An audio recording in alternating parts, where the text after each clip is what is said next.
শাইখুল হাদিস ইবনে শাইখুল হাদিস, আলেমদের মাথার মুকুট, হাজারো আলেমের উস্তাদ আল্লামা মামুনুল হক সাহেব রব্বুল আলামিন ওনাকে হায়াতে তাইয়্যিবা সিহাতে কুল্লিয়া যেন দান করেন। তার বাইরে আসা যেন আমাদের জন্য উপকার হয়, জাতির জন্য উপকার হয়। জ্ঞানী মানুষ লোকটা। আমি প্রায় 3 বছর ওনার সাথে ছিলাম, পাশাপাশি রুমে ছিলাম। জোহরের আর সকালের খাবার আমরা এক জায়গায় খেতাম, আমাদের দুইজনে এক জায়গায় ছিলাম।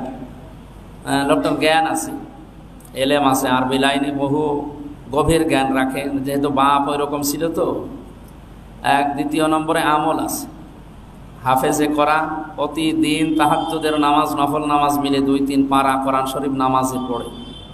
আমরা 1-2 পৃষ্ঠা পড়তে পারি না, তারপরেও তো এই যে জেলখানা থেকে সেই কোর্ট তো অনেক দূরে, 4-5 ঘন্টা সময় লাগে যাওয়া আসা করতে। এত কষ্ট, প্রায় সপ্তাহে 2-3 দিন 4 দিন হাজিরা দেওয়া লাগে কোর্টে। ওনার তো মামলা 42টার উপরে, আমরা মাত্র 2টা, এই 2টায় হাজিরা, তাই আমার ক্লান্ত লাগে। আর ওনার 42টা, তো মাসে যদি 1টা করেও হয় তাহলে কয়দিন হয়? 42 দিন। তো সেই হিসাবে পুরা মাসই মনে করেন ওনার হাজিরায় কেটে যায়। তারপরেও লোকটা শক্ত আছে, 50-52 বছর বয়স প্রায় এখন। শক্ত আছে, এখলাস আছে, এলেমও আছে, আমলও আছে। হয়তো বাতিলের বিরুদ্ধে কথা বলার কারণে বাতিলের রোশানলে পড়ে কিছুদিন ভেতরে ছিল, আল্লাহ আবার মুক্ত জীবনে ফিরিয়ে দিয়েছে। আল্লাহ তার থেকে জাতিকে এলেমের উপকার নেওয়ার, আমলের উপকার নেওয়ার তৌফিক দিন। আমি আল্লাহর জন্য তাকে ভালোবাসি। তিনি যে দল করেন ওই দল আমি নেই, কারণ ওনার খেলাফত আন্দোলন, খেলাফত মজলিস, ওটা আমি করি না আর আমি বুঝিও না। আমি ইসলামী আন্দোলন যারা করে জমিনে আল্লাহর দিন কায়েম করতে চায়, সেটা তাদেরকে পছন্দ করি, সাপোর্ট করি, ভালোবাসি। আমি অ্যাক্টিভভাবে দেশের কোনো রাজনৈতিক দলের সাথে এখন নেই। সামনে যদি ওর কিছু পাই দিন কায়েমের বিষয়ে, আমি অ্যাক্টিভভাবে করবো ইনশাআল্লাহ। ওনার সাথে আমার সম্পর্ক শুধু জেলখানায়, ভালোবাসি আলেম হিসাবে এবং আল্লাহর জন্য। আমি আবার বলছি, মাওলানা আল্লামা মামুনুল হক সাহেব, তাকে আল্লাহ মুক্তি দিয়েছেন।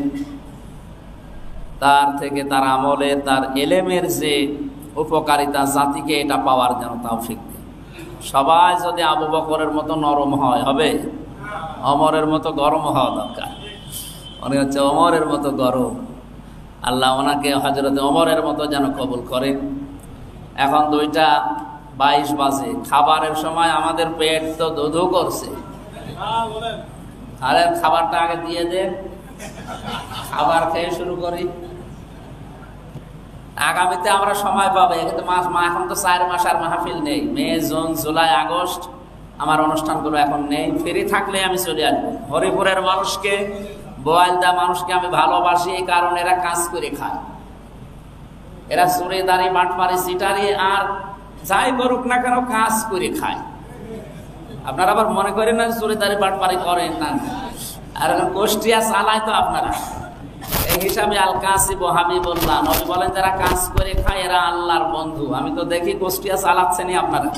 সুতরাং গোষ্ঠীয়ার শহরের চাইতে আপনারা আল্লাহর বন্ধুত্বের দাবিদার বেশি, কারণ পরিশ্রম করেন, কাজ করে খান, মানুষকে ফাঁকি দেবেন না।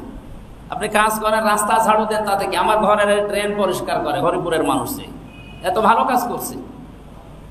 এও আল্লাহর বন্ধু। যে লোকটা আমার ড্রেন পরিষ্কার করে দিল, যে লোকটাই মাছ বাজারে কাজ করে, ও যদি ছোট কাজও করে তাও সে আল্লাহর বন্ধু, কারণ সে চিটারি করছে না, মানুষকে ফাঁকি দিয়ে খায় না।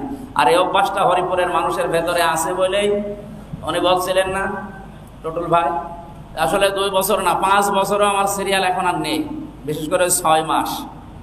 সারা বাংলাদেশ সহ ভারতের কয়েকটা রাজ্য মিলে তো এখন 1500 কাগজ আমার বাড়ি পড়ে আছে। যদি মাসে 30টা করে হয় তো 6 মাসে কয়টা? 1-150, 1500 কত হয় বলেন তো? তো 10 বছর পরও একটা জেলায় যাওয়া যাবে না। সিরিয়াল করে করে সর্বোচ্চ 120টা মাহফিল নেওয়া হয়, বাকিগুলো সব ফেলে দিই আবার সামনে বছর।